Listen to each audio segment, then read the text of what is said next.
안녕하세요. 꿈꾸는 힐링맘 모니카 백 목사입니다. 오늘은 사사기 6장부터 8장에 나오는 사사 기드온에 대한 그의 삶의 배경과 업적 그리고 비하인드 스토리와 함께 하나님의 경륜 역사인 증표를 찾아보도록 하겠습니다. 여러분의 구독과 좋아요는 복음 전파용 영상 제작에 큰 힘이 됩니다. 기드온이 활동할 시기에는 이스라엘이 미디안 족속의 압제를 받고 있었으며 이스라엘 백성들이 농사를 지을 때마다 곡식과 가축과 자원을 약탈해 갔습니다. 이로 인해 이스라엘 백성들은 큰 고통을 겪으며 오랫동안 굶주림과 궁핍 속에서 살아야 했습니다. 그리하여 이스라엘 백성들은 하나님께 부르짖게 됩니다.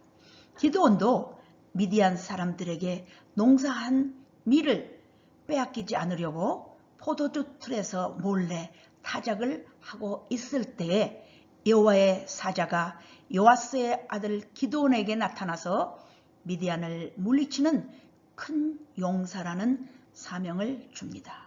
그러나 기드온은 소심하고 안전한 성격이어서 오 주여, 내가 무엇으로 이스라엘을 구원하리까? 보소서, 나의 집은 므낫세 중에 가장 약하고 나는 내 아버지 집에서 가장 작은 자라고 고백하며 여호와의 사자를 직접 대면하는 두려움에 떨고 있었습니다. 그때 여호와가 나타나서 기드온에게 지시를 합니다. 기드온은 여호와가 지시한 대로 발에 제단을 헐며 하나님 여호와를 위하여 규례대로 한 제단을 쌓고 그 둘째 수소를 잡아서 아세라 신상을 찍은 나무로 번제를 드리게 됩니다. 여호와는 기드온의 제사를 받음으로써 그 지방 오브라에는 아직까지 여호와 샬롬으로 남아있게 되었습니다. 그리하여 기드온의 이름은 히브리어로 여룹바알이라고도 합니다.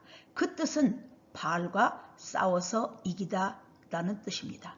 기드온은 므낫세 지파에 속한 오브라라는 지역 출신입니다. 본래 기드온은 겸손하고 소심한 성격의 소유자였던 것 같습니다. 그리하여서 기드온은 하나님이 주신 능력과 소명에 대해 확신이 없었으므로 하나님께 여러 번 증표를 요구하게 됩니다. 기드온은 만일 내가 하나님께 은혜를 얻었사오면 나와 말씀하신 이가 주 되시는 표징을 내게 보이소서 라면서 제사 드릴 제물을 가져올 때까지 여호와의 사자가 머물기를 원했으며 실제적인 전투를 하기에 앞서 므낫세 지파에 함께 동참할 것을 통보하고 양털을 통해서 물기가 있거나 또한 없거나를 두 번이나 확인 실험을 하나님께 구했습니다.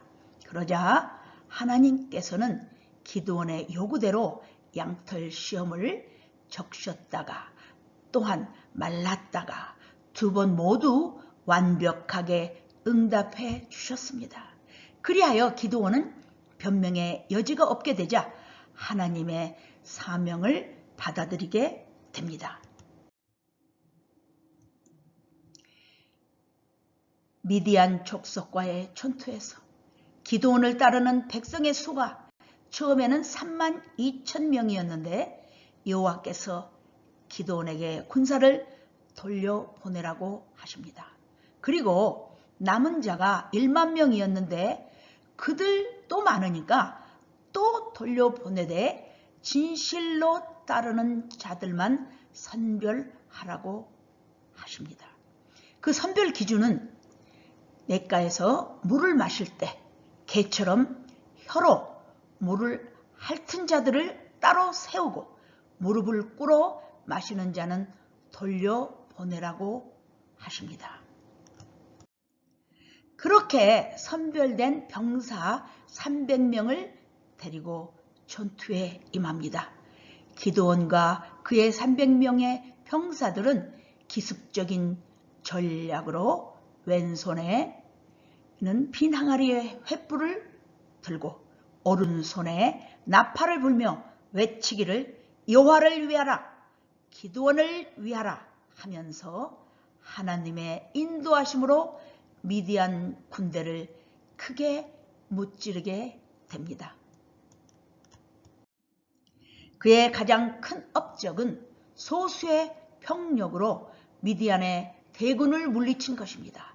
이스라엘 사람들은 납달리와 아셀과 온 므낫세에서부터 부름을 받고 미디안을 추격하였으며 기드온이 사자들을 보내어 에브라임 온 산지로 내려와서 미디안을 치고 그들을 앞질러 벳바라와 요단강에 이르는 수도를 뚫고 또 미디안의 두 방백 오렙과 스엡을 사로잡아 오렙은 오렙 바위 위에서 죽이고 스엡은 스엡 포도주 틀에서 죽이고 미디안을 계속 추격하였고 오렙과 스엡의 머리를 요단강 건너편에서 승전거로 기드온에게 가져왔습니다.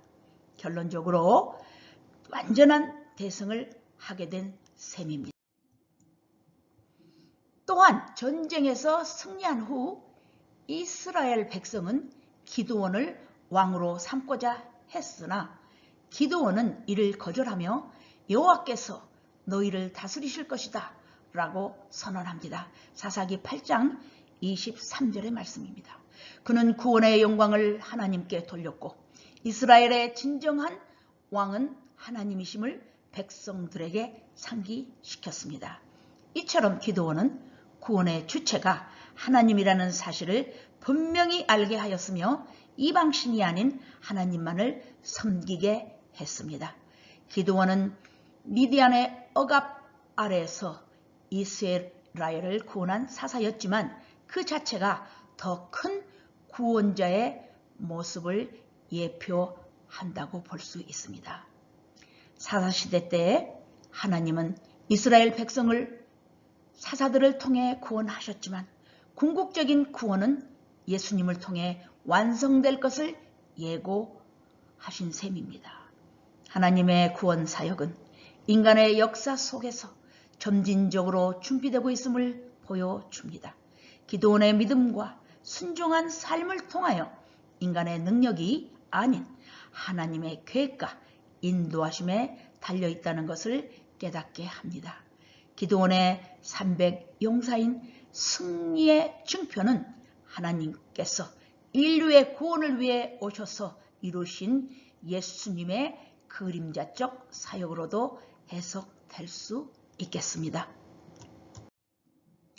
그러나 기드온은 위대한 승리자였지만 승리 후 얻은 전리품으로 금 귀고리 등을 받아서 그것으로 에봇을 만들어서 자기의 성읍 오브라에 두었습니다. 이 에봇은 후에 이스라엘 사람들 사이에서 우상처럼 숭배되어 기드온과 그의 가정의 올무가 되기도 했습니다. 또한 기드온이 아내가 많으므로 그의 몸에서 낳은 아들이 70명이었고 세겜에 있는 그의 첩도 아들을 낳았으므로 그 이름을 아비멜렉이라 하였습니다. 요아스의 아들 기드온이 나이가 많아 죽음에 이스라엘 자손이 돌아서서 바알들을 또 따라가 음행하였으며 또 바알 브릿을 자기들의 신으로 삼고 주위의 모든 원수들의 손에서 자기들을 건져내신 여호와 하나님을 기억하지 아니하므로 여룹바알이라 하는 기드온이 이스라엘에 베푼 모든 은혜를 따라 그의 집을 후대하지도 아니하였다고 사사기 8장 33절로 34절에 기록되어 있습니다.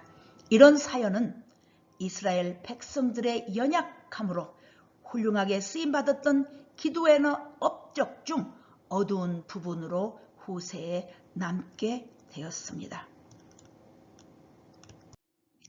꿈꾸는 힐링맘을 애청하시는 여러분들께 엄마표 밥상을 올려드립니다. 한국 고유 명절 정월 설날 먹는 떡국과 곁들여서 가장 많이 선호하는 갈비찜을 간장 양념에 매실 액기스를 약간 넣고 밤과 대추를 넣어 약한 불에 서서히 졸이면 육즙도 부드럽고 국물맛도 맛있는 갈비찜이 되겠습니다. 곁들여서 명절 나물인 부드러운 도라지 나물과 함께 드시면 행복한 명절 밥상이 될 것 같습니다. 그림이지만 맛있게 드시고 또 다음 영상에서 찾아뵙겠습니다. 감사합니다. 샬롬.